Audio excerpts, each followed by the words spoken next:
Breaking news చూస్తున్నాం. Starting of with international updates. తీవ్ర భూకంపం ఇటలీ దేశాన్ని కుదిపేసింది. రెక్టర్ స్కేల్పై తీవ్రత 6.6గా నమోదైంది. రోమ్కు 132 కిలోమీటర్ల దూరంలో భూకంప కేంద్రం ఉందని, ఏషియా దేశాలపైన ప్రకంపనల ప్రభావం ఉంటుందని అంటున్నారు. మొన్నటి భూకంపం తర్వాత మరోసారి ప్రకంపనలు సంభవించాయి. అనేక భవనాలు కుప్పకూలాయి, విద్యుత్ స్తంభాలు నేలకొరిగాయి, పలుచోట్ల విద్యుత్ సరఫరా నిలిచిపోయింది కూడా. అయితే ప్రాణ నష్టం వివరాలు ఇంకా తెలియాల్సి ఉంది. మొన్నటి భూకంపం నుంచి తేరుకోక ముందే మరోసారి ఈ ప్రకంపనలతో జనం బెంబేలెత్తిపోయారు. భయంతో ఇళ్ల నుంచి పరుగులు తీశారు.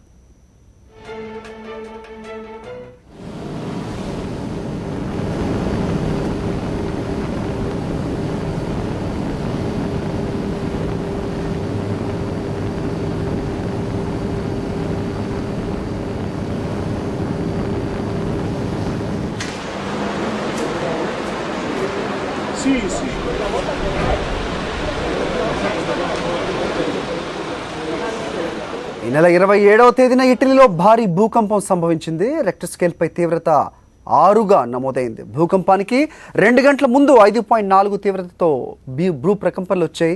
రోమ్కు దక్షిణాన 150 కిలోమీటర్ల దూరంలో 10 కిలోమీటర్ల లోతులో ఈ భూకంప కేంద్రం ఉన్నట్లుగా గుర్తించారు. సుల్నీరా పట్టణంపై భూకంపం తీవ్ర ప్రభావం చూపించింది. పట్టణంలో చాలా ఇళ్లు దెబ్బతిన్నాయి. దీనికి సమీపంలో విసో పట్టణంలో కొంతమంది గాయపడినట్లుగా కూడా అధికారులు పేర్కొన్నారు. ఓ పురాతన చర్చ్ కూడా ధ్వంసమైంది.